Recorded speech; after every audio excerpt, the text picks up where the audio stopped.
Se... tá entrando. Boa noite a todos. Estamos ao ver para mais uma live do Instituto Calvinista de Filosofia. Dessa vez trazendo o irmão Ranieri de volta para continuar a nossa série de exposições sobre temas escatológicos, né? Hoje nós vamos abordar as profecias de Daniel, né? A gente estava até conversando em off aqui, né? Que muita gente pensa que Daniel é um negócio lá do passado, que não tem nada de respeito a gente. Mas Daniel continua tanto igual quanto ele era para a época dele, né? Então, sem mais delongas, eu vou passar para o irmão Ranieri, né? Que vai começar a sua explanação sobre o tema. Boa noite a todos. Obrigado mais uma vez, Maciel, pelo convite. Agradeço aí a presença de todos que vão nos acompanhar, pela paciência, e agradecer pelo convite de trazer esse assunto sobre o livro do profeta Daniel.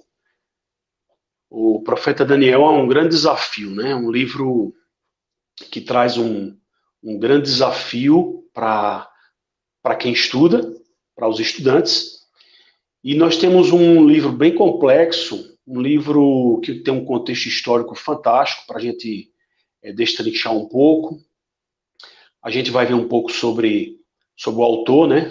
sobre Daniel, profeta, um pouco sobre a linguagem que tá escrita no texto, né? No caso hebraico, aramaico, né? As condições daquele momento, a parte como se fosse uma parte biográfica, né? Porque ele narra o que aconteceu com ele no exílio babilônico, no tempo de Nabucodonosor, e vamos estudar também um pouco sobre Babilônia, né? Também com referências no Novo Testamento. E logo de início, antes de continuar explanando o conteúdo, que nós vamos ver aos poucos, eu disse ao irmão Maciel que o livro de Daniel é muito rico e ele surpreende. Quanto mais você cava, mais é profundo, e que eu sugiro que a gente possa fazer uma série. E, por sinal, ele também sugeriu e existe uma harmonia nesse sentido, né, de criar uma série. Então, vamos tentar respeitar o tempo para não cansar ninguém, mas que a gente possa avançar aos poucos. No momento, eu não sei como é que vai ser essa divisão, porque são muitos assuntos que envolvem política, cultura, envolve guerras, envolve teologia mais profunda, como providência, soberania, né? E tentar entender todos esses quadros à parte, olhando em cada momento algo nesse sentido. E, inicialmente, eu comecei a pesquisar a bibliografia, né, de comentários. E a bibliografia de comentários, eu vou recomendar desde já 2 e-books gratuitos que estão no site revistacristã.org, que é um trabalho do Gary DeMar, um trabalho fantástico, que ele fez um estudo no livro de Daniel, e deixa eu só abrir aqui para saber a quantidade de página. A quantidade de páginas, 136 páginas. Aí tem um trabalho que foi feito pelo Matheus Fonseca, e o Matheus Fonseca, ele fez um trabalho bem extenso, bem amplo, e usou também Gary DeMar e usou outros. E ele fez um trabalho com 800 páginas, gratuito também. Esse trabalho do Matheus Fonseca, ele trabalha muito sobre a parousia. A parousia no livro de Daniel, sobre a chegada, né, do reino, né, o tempo dos santos, né, o começo do reino, e aqueles aspectos mais escatológicos, vamos dizer assim. Tem os aspectos mais históricos e tem os aspectos mais teológicos. E desde já a nossa abordagem, ela vai ser preterista, parcial, e havendo também na correspondência mais aproximada do texto, nós vamos também fazer abordagens escatológicas pós-milenistas, como algumas profecias que existem no livro de Daniel, do profeta Daniel, que faz com que a gente, ao invés de simplesmente jogar para o futuro, a gente tente encontrar exatamente onde foi que aconteceu aquilo, né? Por exemplo, nos últimos capítulos do livro de Daniel, ele faz referência a um tempo antes de Cristo, um tempo futuro, porque ele está bem distante, ele está mais ou menos vamos colocar uma janela temporal 500 e pouco antes de Cristo, e há algumas profecias que jogam para menos de 200 antes de Cristo. Ou seja, 300 anos, 200, 300 anos após Daniel. E não o nosso tempo, né? E nem o tempo da destruição de Jerusalém. No caso, também outras profecias que vão apontar para esse período também do século I. Agora, geralmente, as pessoas querem pegar algumas profecias de Daniel e lançar para um futuro especulativo que não tem data. É simplesmente um futuro. Pode ser ano 2000, ano 2500, ano 2100, ano 2050, e não tem data exata. Mas a gente é perceptível que, ao estudar o livro Daniel, há como projetar essas profecias para um calendário mais próximo de Daniel, né? Mais próximo no sentido de 300 anos, 500 anos, e não 2.000, 2.500 anos. E uma das controvérsias do final do livro de Daniel é que nas controvérsias acadêmicas teológicas, alguns dizem que os últimos capítulos de Daniel foram inseridos e são apócrifos, no sentido de que não foi exatamente Daniel que escreveu, mas alguém que escreveu porque teve um acontecimento, e esse acontecimento foi relatado como se fosse anterior, mas ele foi posterior.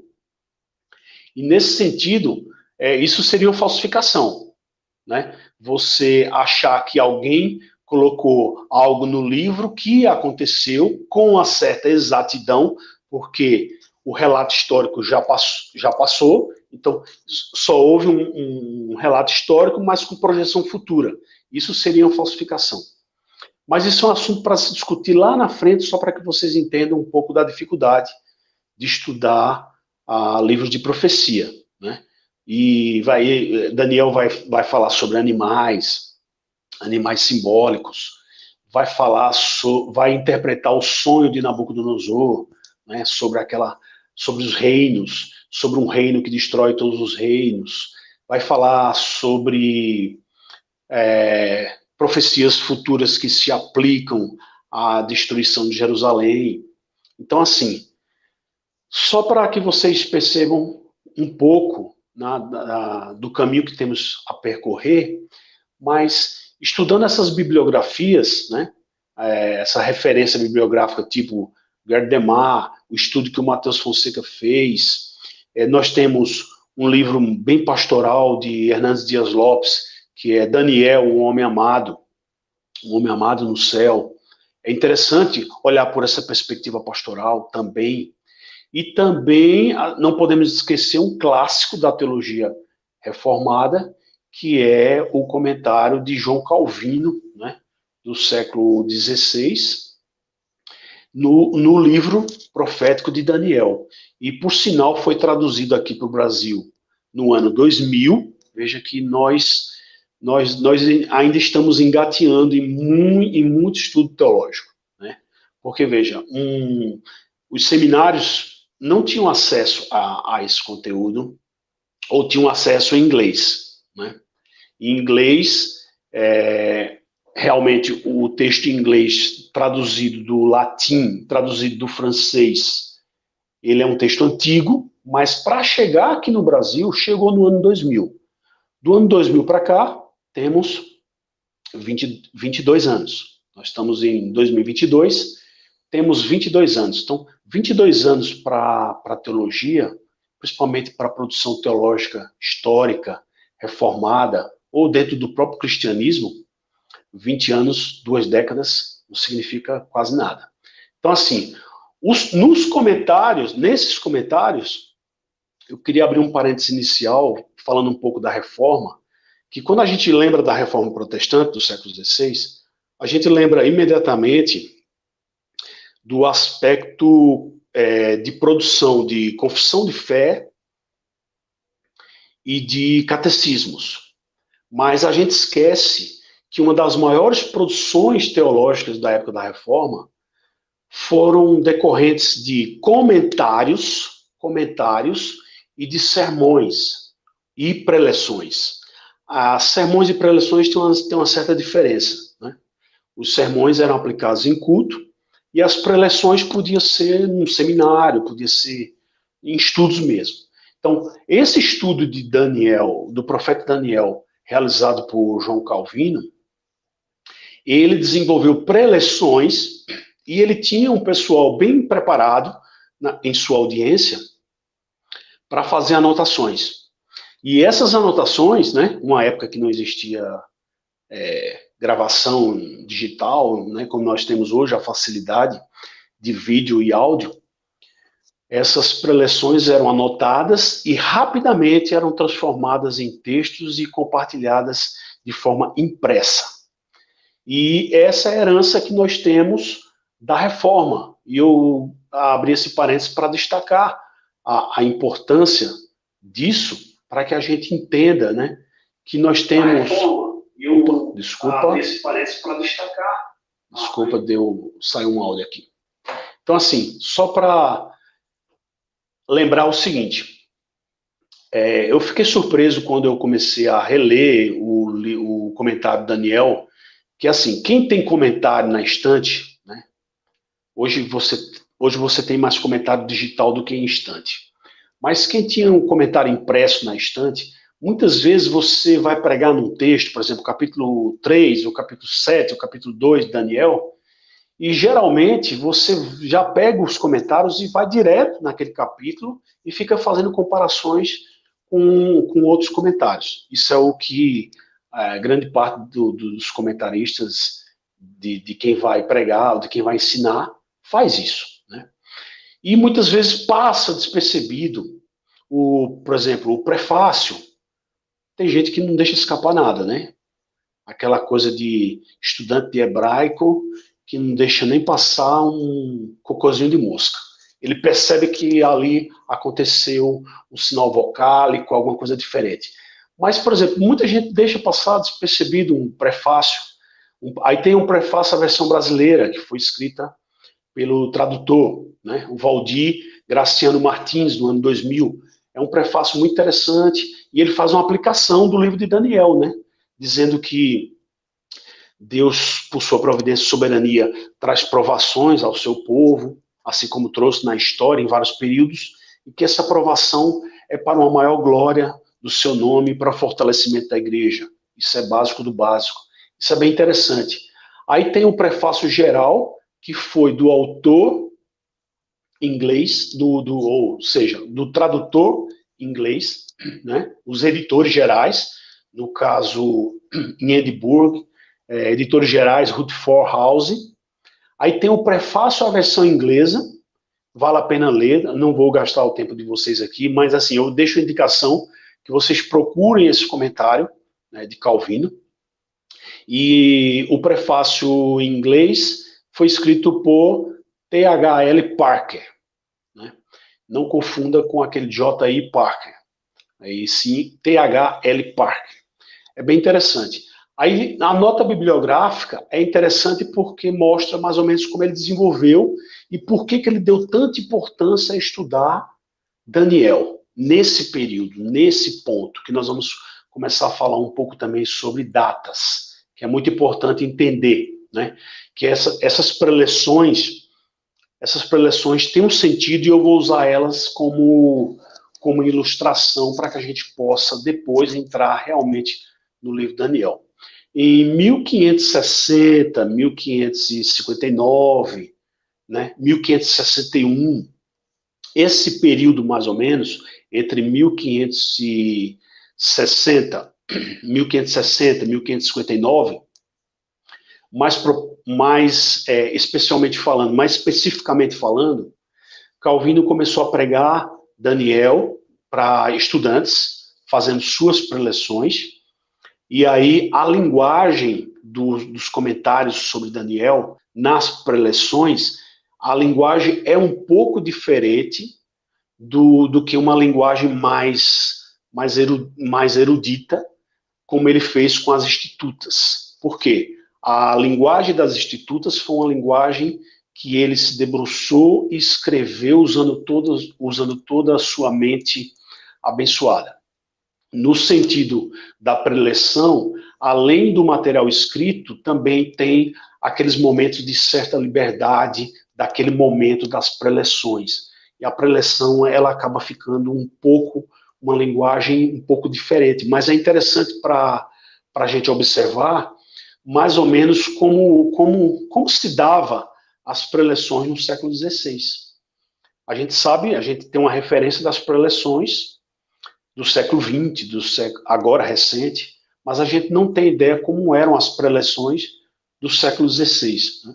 E a ideia inicial da publicação dos comentários de Daniel, a publicação escrita, ela veio depois da falada.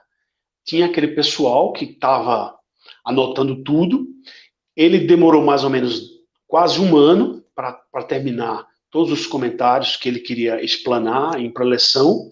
Em 1560 ele terminou o livro de Daniel, mas não dá um ano exato, parece que dá mais ou menos 10 meses.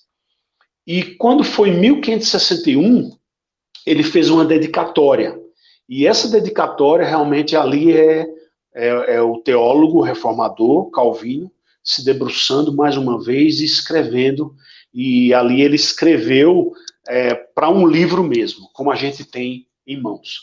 Mas as primeiras edições, a ideia era fazer preleções mais livres, né? Um livro com preleções, e que depois ele foi sendo aperfeiçoado até pelo próprio Calvino, fazendo as modificações em hebraico, fazendo modificações em explicações das palavras em hebraico que estão ali no livro de Daniel. Depois, com o tempo, em pouco tempo, isso no período de 2, 3 anos, ele pôde também extrair lições. Aí teve uma publicação que se chama Lições, né, de João Calvino, lições livres, né, das profecias de Daniel. Então, assim, é bem interessante. Isso ele escrevia em latim, escrevia em francês, e ele tinha um domínio do grego e do hebraico, simplesmente. Então, assim, é um teólogo fora da curva. E quanto à dedicatória, me chamou a atenção, porque uma das coisas que mais me chamou a atenção na dedicatória foi trazer a lembrança do período da dedicatória, o período das preleções, né? Que período foi esse? E um período que aconteceu, assim, todo um contexto muito forte de conflito e de guerras religiosas na Europa. Hoje a gente está diante de uma guerra em tempo real, na TV, na internet, uma guerra acontecendo na Europa, né?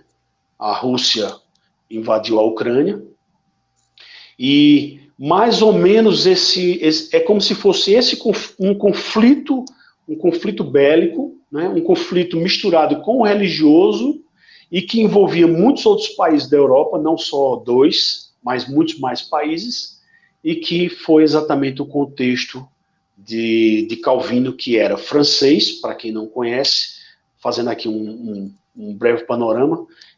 João Calvino era francês, mas estava exilado em Genebra. E ele já estava há mais de 20 anos exilado, quase 25 anos exilado em Genebra, mas muito preocupado com a situação das guerras religiosas na França. E ele trouxe propositalmente o livro do profeta Daniel para tratar de ajudar os irmãos perseguidos com um conteúdo de uma história antiga, mas que tivesse o potencial de trazer uma renovação da mente, uma renovação das forças, uma renovação do coração daqueles que estavam sofrendo perseguição dentro da França. Então, nesse mesmo contexto, muito próximo de data, em 1558, né? Se Calvino começou a pregar Daniel em 1559, em 1558, um ano antes, nós tivemos aqui uma aproximação desse contexto de Calvino aqui no Rio de Janeiro, com o desembarque dos franceses na Baía de Guanabara, em 1558, quando é realizado historicamente o primeiro culto protestante das Américas, a primeira ceia protestante das Américas e também os primeiros mártires. Nós tivemos aqui caso dos mártires. Inclusive, esse planejamento de criar um núcleo, de uma colônia francesa distante da França, já era pensando em salvar, de certa forma, proteger esses irmãos franceses perseguidos nessa época que Calvino fazia essas preleções em Genebra. As preleções de Calvino em Genebra, elas eram rapidamente transcritas e chegavam às mãos dos irmãos na França e em todos os lugares. E esses irmãos eram fortalecidos através dessa mensagem exclusivamente. Esse contexto histórico é muito interessante. E em 561 ele faz a dedicatória, e a dedicatória dele ele fala o seguinte: ele diz que ele dedica a todos os sinceros adoradores de Deus que almejam o reino de Cristo com justiça estabelecido na França. As institutas ele dedicou ao rei da França. E o livro de Daniel, do profeta Daniel, ele dedicou aos adoradores de Deus que almejam o reino de Cristo com justiça estabelecidos na França. E aí ele termina dizendo graça e paz. Só um pequeno parênteses, Calvino em 1561 escreveu o que muitos de nós hoje falamos quando nos encontramos, quando estamos na igreja. Graça e paz. É bíblico e não é novidade, não é coisa de movimento novo, movimento A ou B, né? E sim, está lá. É registro histórico, é bíblico, é cultural, graça e paz. A todos os sinceros adoradores que almejam do reino de Cristo com justiça estabelecidos na França.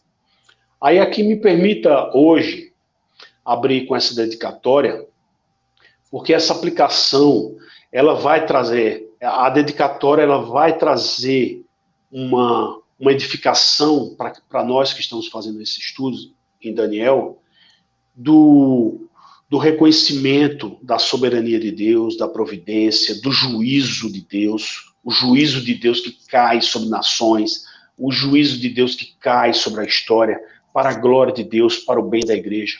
Nós temos que entender tudo isso.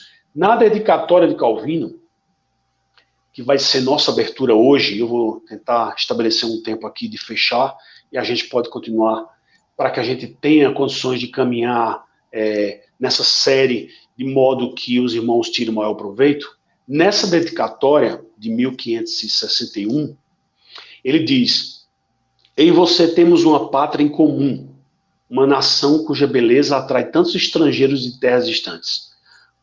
Ele está se identificando com sua terra natal, uma terra natal desejada por muitos estrangeiros, por muitos visitantes, até hoje, né?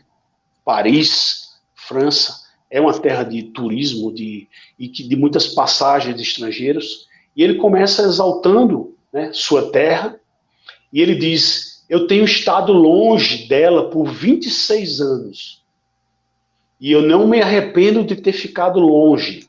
Isso aqui parafraseando. Por quê?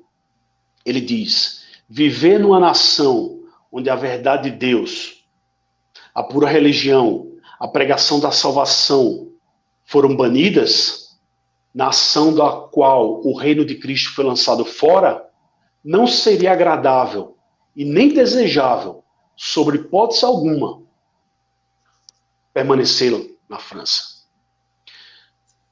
Ele ama sua terra natal e, ao mesmo tempo, sabendo que o evangelho está sendo perseguido e foi retirado, ele disse que a França, sua terra tão amada, deixou de ser desejável e nem agradável. Porque, em hipótese nenhuma, havendo retirado o evangelho, mesmo amando sua terra natal, perde o valor. Só que, ao mesmo tempo, ele diz na segunda parte do início do prefácio: no entanto, seria desumano e errado eu me esquecer, eu esquecer do meu povo, eu esquecer dos meus irmãos. E ele usa o termo esquecer, esquecer de minha raça, no caso, um termo mais, né, rebuscado e antigo. Esquecer da minha raça, esquecer do meu povo, esquecer dos meus irmãos. Pelo contrário, ele diz que ele não cessava de se preocupar e amar. Perceba bem que nessa preocupação, nesse amor, nesse intento de querer ajudar os irmãos perseguidos na França, o que foi que ele fez? Nesse período, que foi um dos períodos mais tensos da história da Europa e da França, ele fez preleções no livro de Daniel. Um livro tão antigo, um livro que muitos usam em diversas seitas e religiões para lançar profecias futuras. Calvino, teologicamente, como reformador, trouxe ânimo, trouxe uma palavra de coragem extraída do livro de Daniel. E ele diz que não cessa de amar aquele povo que ele deixou.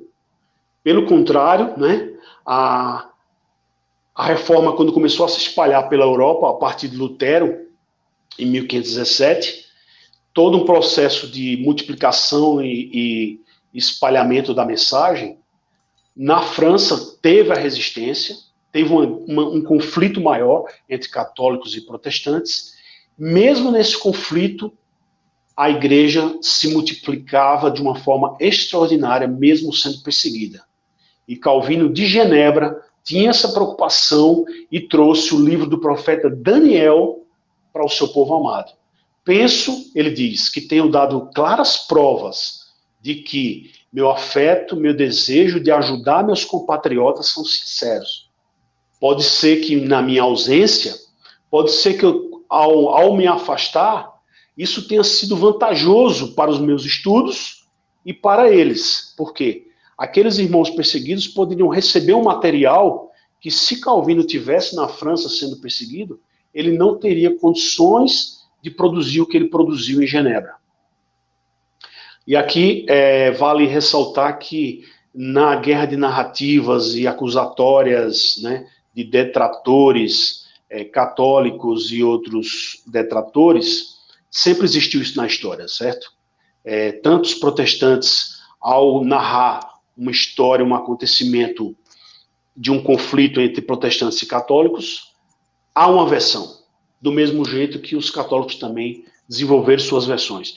E alguns católicos diziam que Calvino de Genebra era como se fosse um arquiteto maligno, um arquiteto tentando subverter e derrubar a monarquia na França. Né? E a gente sabe que por suas cartas, por seus escritos, por suas preleções, por seus sermões, não é bem assim. Né? E é bom que a gente examine com bastante calma, com bastante prudência, e não simplesmente dê ouvidos a um lado ou outro, mas tente analisar e comparar os pontos de vista. E ele diz no prefácio não, na dedicatória, ele diz que a ausência dele produziu mais frutos ricos, porque ele teve condições de ajudar. E quando ele ajudou, principalmente ele ajudou com a interpretação, os comentários, trazendo aplicações contemporâneas, que a gente também pode trazer aplicações contemporâneas do livro antigo para a renovação da nossa mente hoje. Ele continua dizendo, a ponderação sobre tal benefício não retira meu sofrimento, ou seja, esse benefício de escrever para vocês não retira meu sofrimento, mas torna meu exílio mais doce. O sofrimento não deixa de existir, porque há relatos de perseguições, de mortes de crianças, mulheres, idosos, pessoas inocentes. A gente sabe que numa guerra tem aquele pessoal que está mais linha de frente, que está com a espada mesmo na mão, e tem aquele pessoal que é da população, que a gente pode chamar população civil, né? Fazendo uma comparação. E ele tinha essas notícias, acontecimentos de perseguições, de prisões, de tortura, de morte. E isso trazia sofrimento para ele, mas ao mesmo tempo ele disse que tornava essa função de escrever o seu exílio mais doce. Por isso, ele continua, durante todo esse tempo, 26 anos, 25, 26 anos, durante todo esse tempo tenho lutado em prol dos meus compatriotas franceses através das minhas publicações.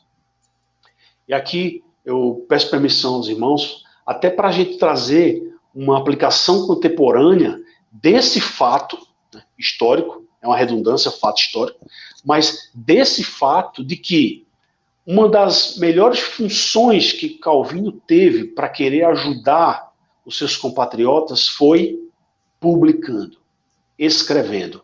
Hoje nós temos meios, nós temos publicações digitais, nós podemos gravar um áudio, podemos gravar um vídeo, e assim a gente pode compartilhar a mensagem de forma mais perene, né? E dessa forma não se perder com coisas muito artificiais, superficiais, e não se perder com coisas fluidas que passam rapidamente, tipo redes sociais, fazendo aplicação contemporânea.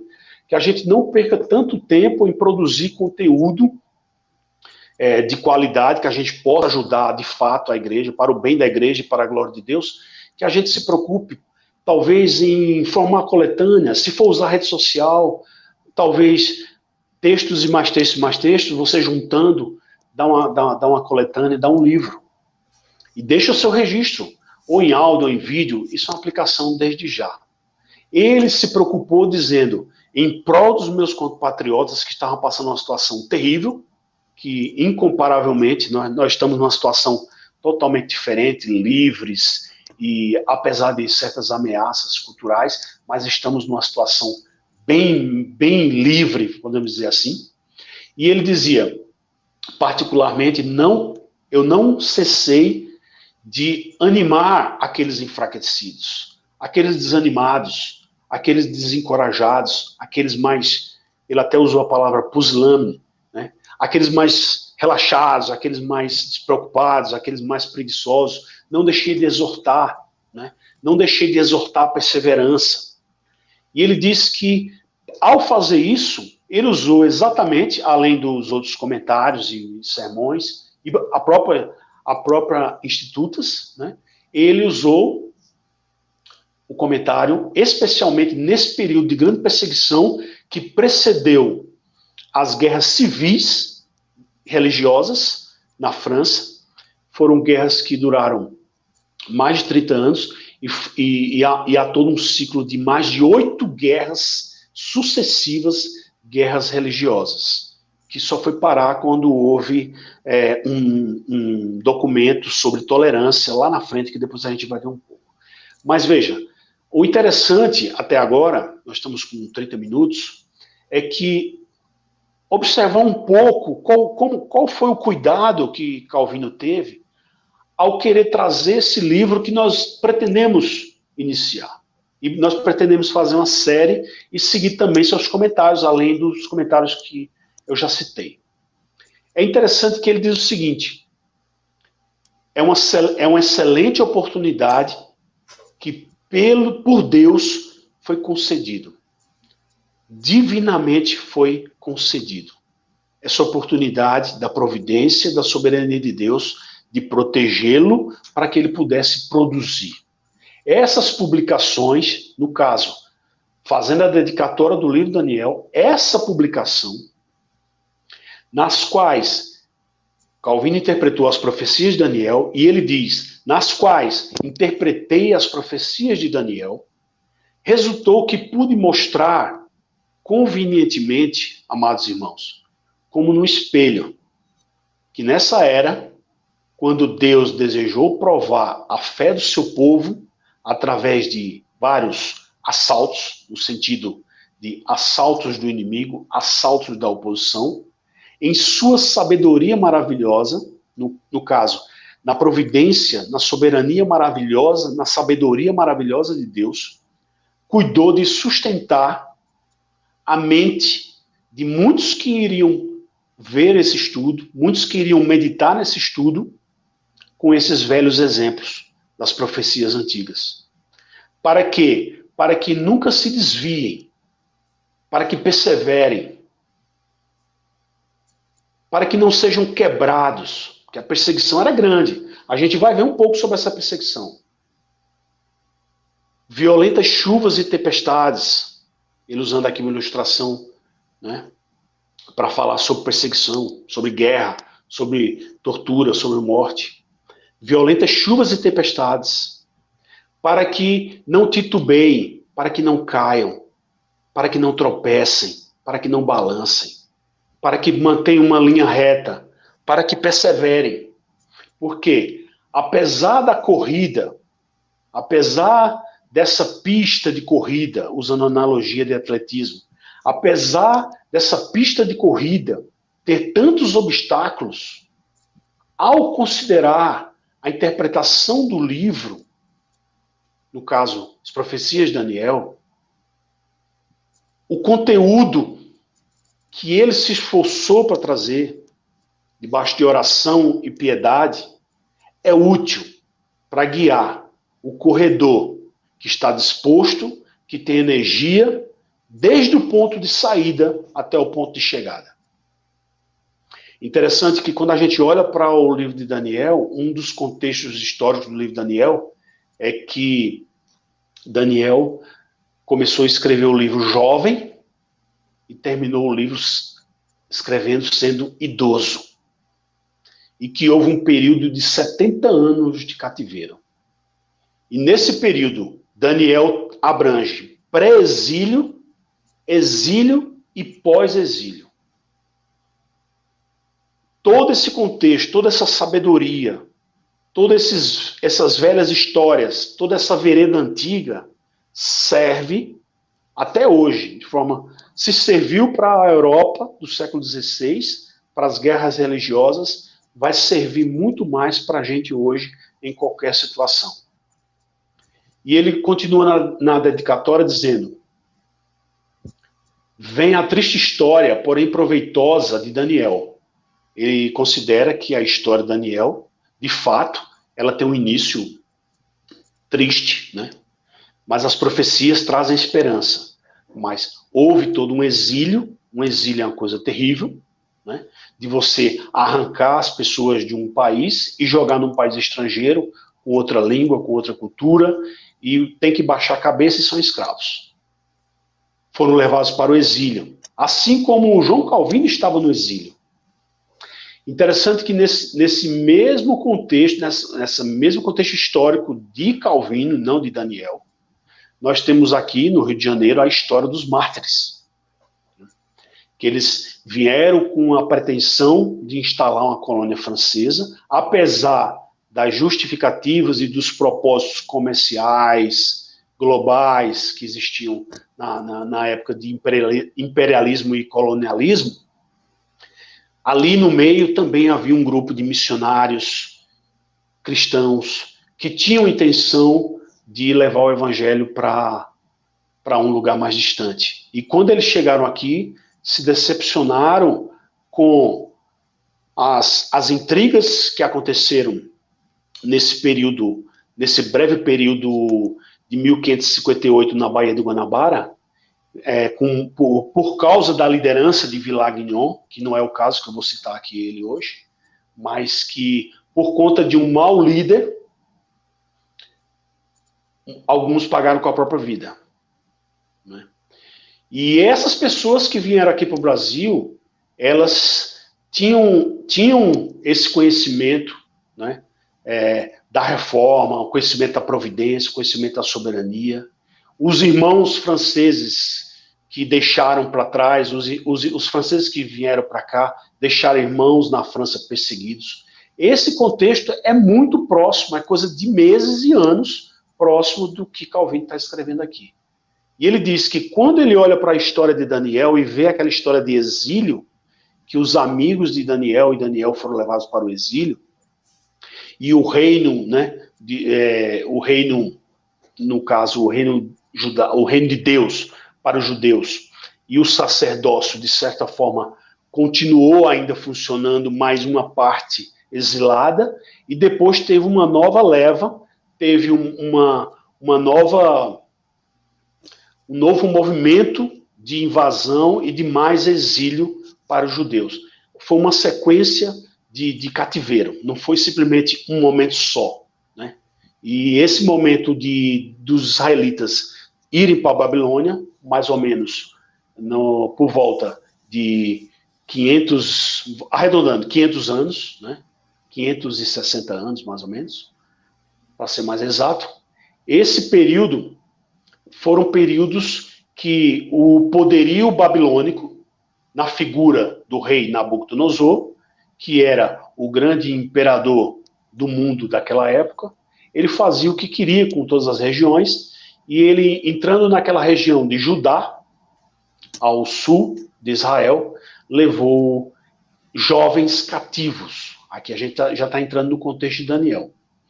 E no prefácio, desculpa, mais uma vez, na dedicatória de Calvino, ele vai falar exatamente desse sofrimento, né, do povo de Deus, do povo eleito, sofrendo vergonha extrema, né, de ser levado de forma debaixo de aflição, subjugados pelo cativeiro babilônico. Nesse sentido, ele diz que, por mais vergonhoso que aqueles jovens se tornaram presas, escravos de um conquistador arrogante e poderoso, esses jovens, ao chegarem na Babilônia, aqui o contexto histórico, né, da chegada dos jovens amigos e o próprio Daniel chegando na Babilônia, eles, muito provavelmente, pelo poderio daquele que capturou, pelo poderio deles, eles foram desdenhados, passaram por humilhações vis e deixaram a segurança de suas casas, seus lares e sua pátria.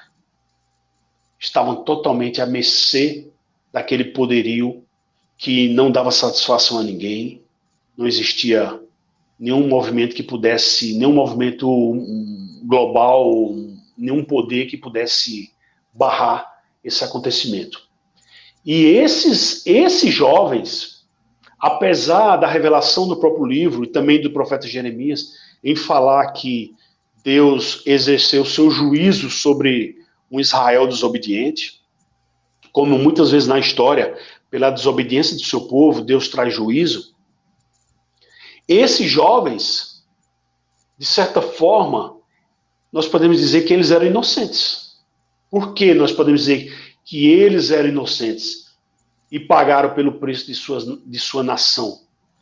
Porque eles demonstraram, está relatado, está escrito, eles demonstraram sua integridade, eles demonstraram sua santidade, demonstraram seu zelo pelo Senhor, tiveram espírito de sacrifício, não tiveram medo da morte em nenhum momento, e eram muito jovens. Eles estavam pagando pelo mal de pessoas mais velhas em sua nação. Eles estavam pagando pelo mal de governantes maus de sua nação. E não só governantes maus, mas religiosos maus. Eles estavam pagando preço por isso. Eles chegaram, receberam sofrimento, receberam castigos, e o próprio Calvino, na dedicatória, ele diz: receberam sofrimento e castigo destinado aos ímpios. E eles receberam. E ele diz que, no entanto, para que a gente não pense, isso aqui é uma reflexão muito boa. Quem ficou até aqui com a gente vai abrir os ouvidos espirituais. Para que ninguém pense que os perversos se proliferem silenciosamente enquanto somos lançados na fornalha, para que ninguém pense que os perversos se dão bem, para que ninguém pense que os perversos podem fazer o que quiser, muitas vezes eles podem fazer o que eles querem até um certo ponto. Mas a partir do momento que você enxerga o que tem por trás, que é a providência e a soberania de Deus, que controla pessoas, circunstâncias e o tempo, existe o tempo de livrar o seu povo. Existe o tempo que muitas vezes Deus, por sua bondade, sua benevolência, vamos chamar assim, ele livra o ímpio por certo tempo. O ímpio age como se tivesse a liberdade de agir como quer e desafiar o próprio Deus. E ao mesmo tempo que parece que Deus permite, deixa acontecer tudo isso, e a gente sabe que está debaixo do seu controle soberano, de forma absolutamente soberana e decretada, tudo o que acontece, ao mesmo tempo que a gente enxerga humanamente, dentro da nossa visão limitada, a gente enxerga que Deus usa de certa benevolência para com aquele que não merece. No caso, aquele ímpio opressor, ele recebe uma certa benevolência e, ao mesmo tempo, seus servos são provados. Como entender isso?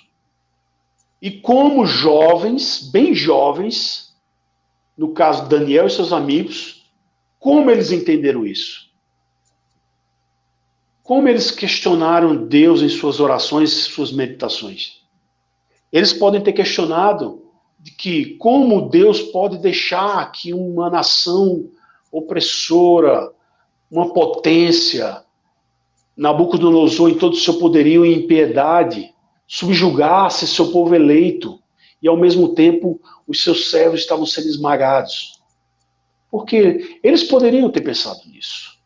Mas na dedicatória, Calvino diz, ao mesmo tempo que Deus pode livrar por um certo tempo o ímpio, ele prova seus servos como ouro e prata. Essa provação do ouro e da prata é para mais pureza, é o refino, é a purificação da prata e do ouro que passa pelo fogo. Deus, apesar de circunstancialmente trazer o seu juízo temporal sobre o seu povo desobediente, e usou, e ao mesmo tempo ele usa e usou uma nação ímpia como seu braço, como chicote. E Calvino está trazendo isso na dedicatória, tipo, olha, o que está acontecendo com vocês aí na França, de perseguição religiosa, de prisão, de apedrejamento, de casas destruídas, de ter que se refugiar em floresta, em caverna, como os huguenotes se esconderem no deserto, em caverna. O que está acontecendo com vocês, isso é temporário, isso é para a maior glória de Deus, isso é como um refino, uma purificação do ouro e da prata, e ao mesmo tempo Deus está usando certos ímpios para esses propósitos, e que lá na frente Deus, como sendo justo como é, puniu e pune aqueles que vão cometer injustiça e vai dar a libertação ao seu povo. Ele vai dar a libertação em vários sentidos.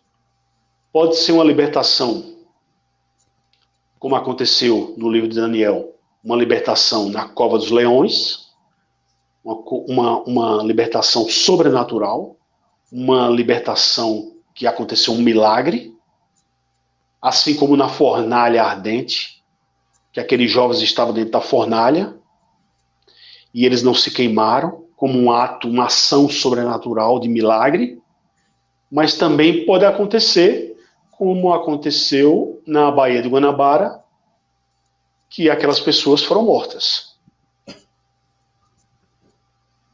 Em todos os casos, Deus garante a libertação da alma, ou como queiram, a libertação espiritual, que está guardada, é intocável.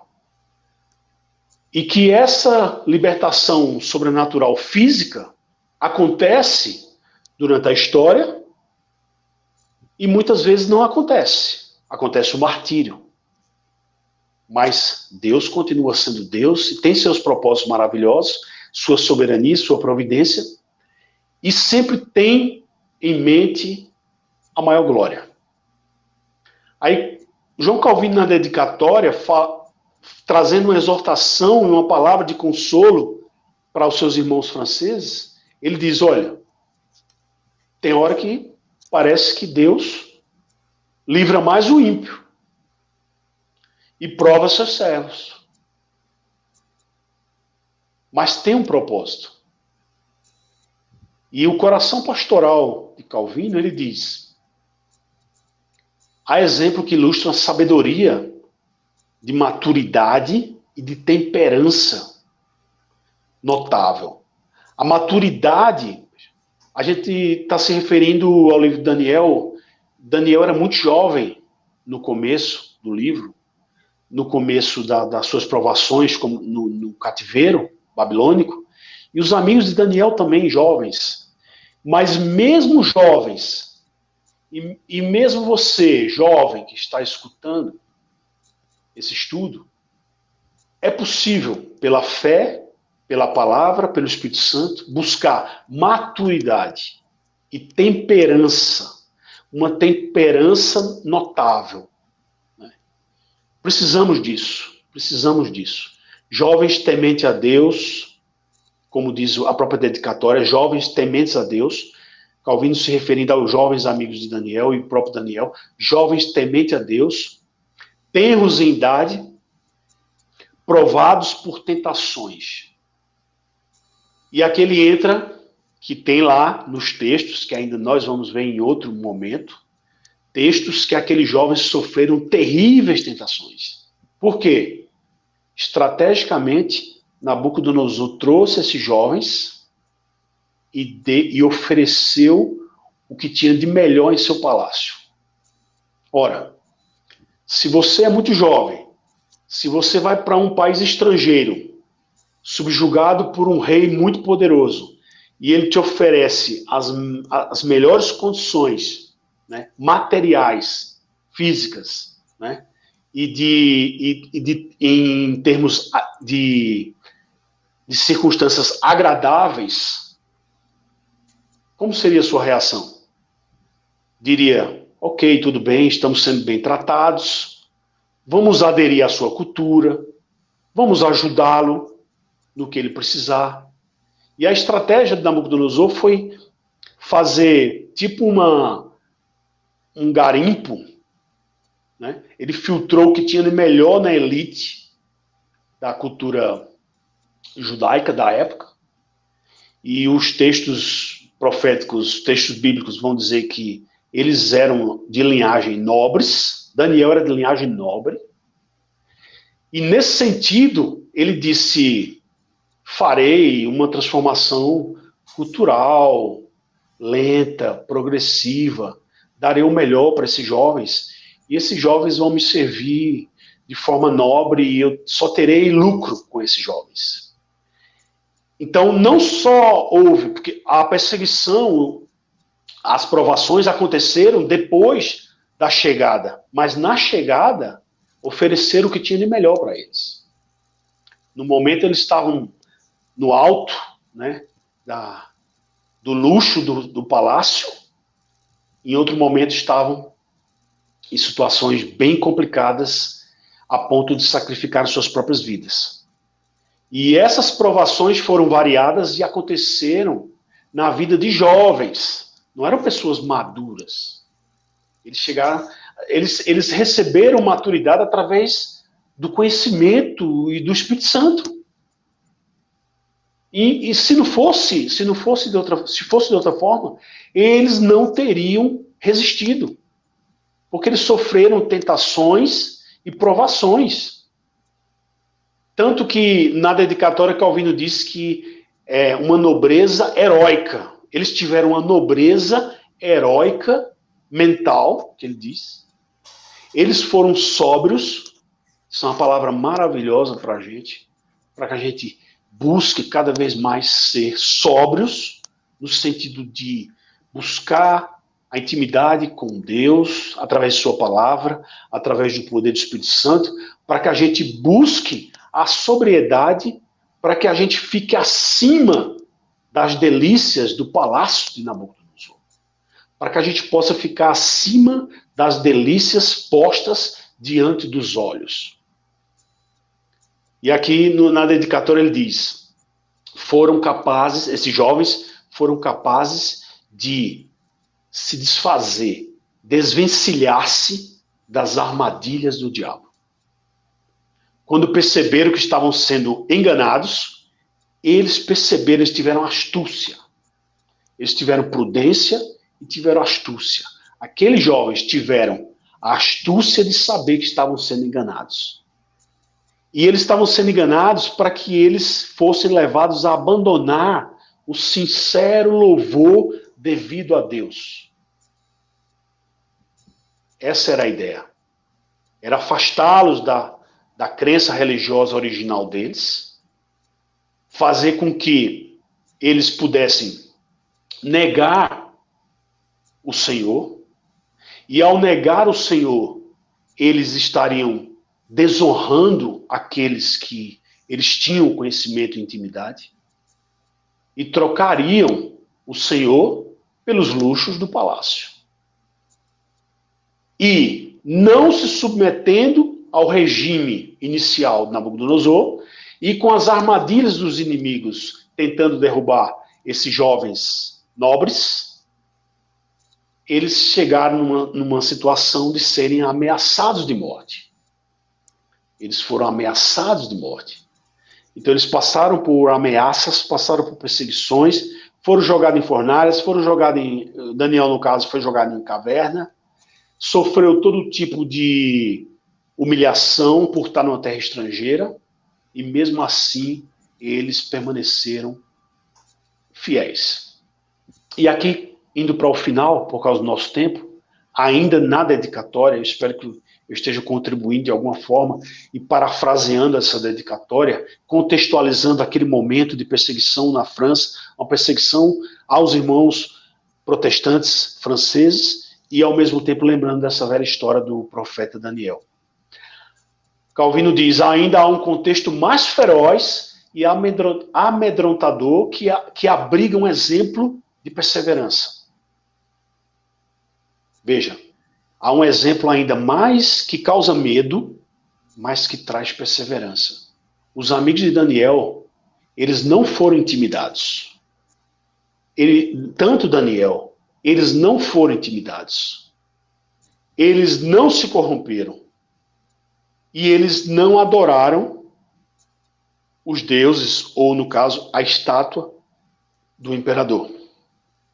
Esse contexto a gente ainda vai ver na Bíblia. A gente está só no panorama histórico, trazendo a dedicatória um pouco aqui do livro A Interpretação de Calvino. E ele diz que no fim de tudo, após provações, tentações, eles estavam prontos para manter a adoração correta, para manter a adoração somente a Deus. E para isso, se necessário, até oferecer sua vida, seu sangue, diante de ameaças de execuções. E nós temos um relato que a bondade de Deus, a dedicatória continua dizendo que a bondade de Deus iluminou esse drama, iluminou essa tragédia, e nos encheu e nos enche de confiança. Ao buscarmos esses livros antigos, nós temos que buscar a confiança na vitória, a confiança da fé, a confiança no poder de Deus, livrando ou não livrando. O interessante é que as antigas confissões, agora de lembrança, a confissão belga, acho que é o catecismo Heidelberg, a primeira pergunta do Westminster, ela vai perguntar, né, qual a finalidade do homem. Finalidade, glorificar a Deus, e etc. Mas a resposta imediata, glorificar a Deus. Já no catecismo de Heidelberg, por causa desses contextos de perseguições e violência dentro da reforma e contra-reforma, no cenário, no contexto da reforma e dos protestantes em guerra, a primeira pergunta diz, eu vou ler literalmente aqui, que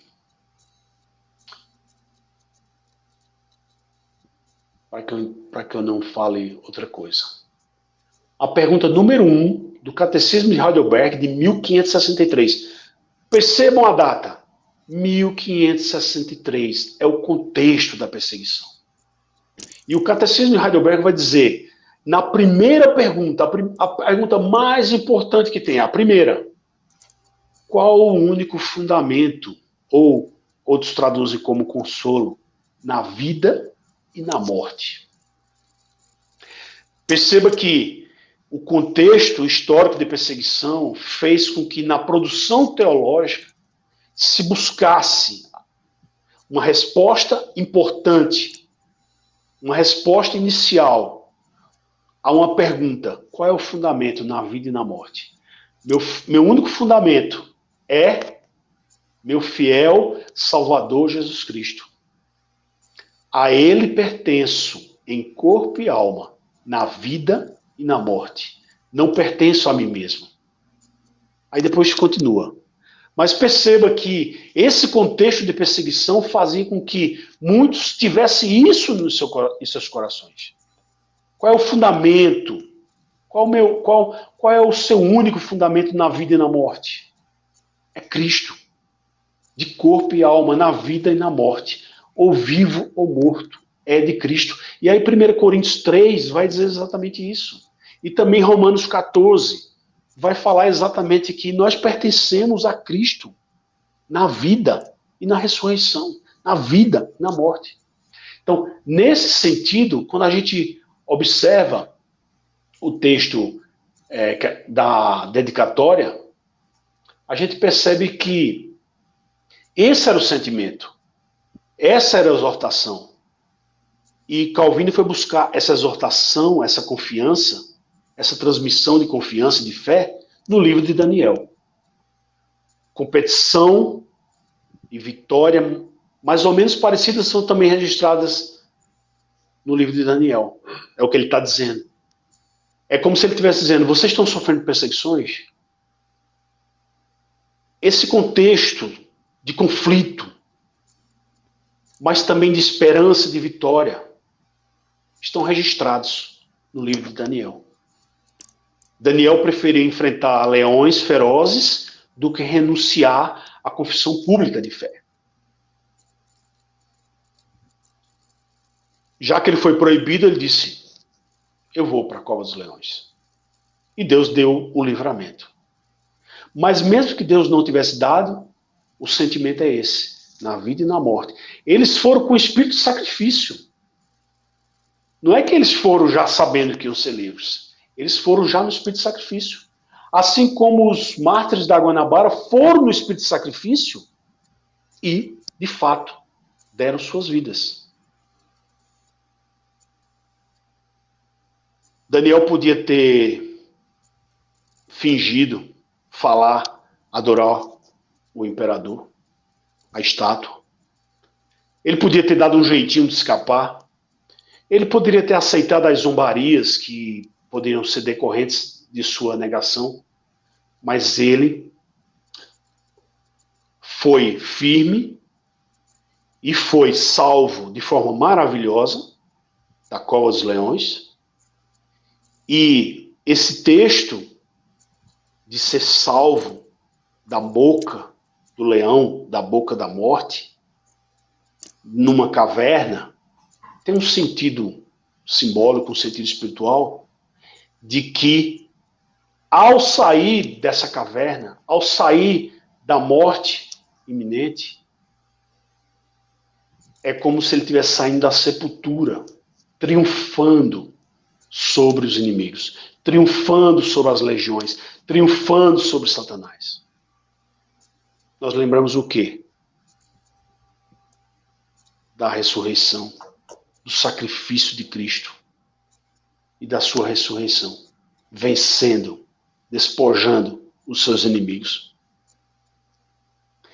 Encontramos Cristo em Daniel. Então, assim, essas passagens, elas se prolongam, elas são maravilhosas. A dedicatória de um livro antigo não é como a dedicatória de um livro de hoje, que é uma página ou um parágrafo. São páginas e páginas. E eu pretendo depois, com mais tempo, em outros dias aí que a gente vai combinar com o irmão Maciel, se Deus quiser, para que a gente possa trazer o estudo de Gerd de Mar, o estudo de 800 páginas de Matheus Fonseca, mas a gente não vai estudar todas as páginas, mas que a gente vai extrair o que tem de melhor. Mas para que a gente entenda a importância do livro de Daniel, eu me deparei com a dedicatória desse texto antigo histórico de perseguição aos irmãos protestantes franceses, e acredito que valeu a pena a gente compartilhar na internet como a gente está compartilhando hoje. Então, fica a palavra final nesse momento. Agradeço a Maciel e os ouvintes, o pessoal que está acompanhando, e que a gente possa concluir essa dedicatória e entrar, de fato, no livro de Daniel e dar uma ênfase especial às profecias que falam de esperança, de poder, de vitória, e não de horizonte sombrio, e não de fracasso. A igreja, ela avança como um exército invencível do Cordeiro. Isso também fez parte do prefácio da edição brasileira desse livro, do Valdir, do tradutor. Ele fala exatamente isso. Eu publiquei hoje à tarde, lá no Facebook. Então, pessoal, um grande abraço. Batemos 1 hora. Agradeço a paciência e que Deus abençoe e que vocês procurem esse texto e leiam. Grande abraço. Fique com Deus. Eu quero agradecer a todos que assistiram, dizendo que depois eu vou deixar esses livros aí que o Ranieri citou, elencado no primeiro comentário, fixado, né? Caso alguém depois queira acessar, eu deixo os links e você clica e vai ser redirecionado ao site, né, da Revista Cristã. O irmão Ricardo fez algumas perguntas interessantes, mas elas vão ser respondidas nas próximas lives, né? Também daqui a pouco eu vou ter que entrar já em outra live. Deixa a pergunta no ar, Marcel. As 3 perguntas aí, pode deixar claro aí, irmão, que a gente vai salvar aqui, vou tirar um print e serão respondidas, né, todas elas, né? Inclusive algumas eu tenho certeza que a gente já vai inevitavelmente tocar, né? Por exemplo, uma das perguntas dele foi sobre os 4 reis, né? Qual a relação dele com o Apocalipse, né? Com certeza já está nos planos dele, né? Então, no mais, eu quero agradecer a todo mundo e já quero convidar todo mundo para dar continuidade, né? Em breve a gente já divulga a nova data aí da próxima live, que vai estar dando continuidade a essa série de temas. Então, a gente pretende abordar de forma mais detalhada possível, né? Essa questão das profecias de Daniel e como elas se relacionam com a visão mais ampla do reino de Deus. Então, Deus abençoe vocês e até a próxima. Amém.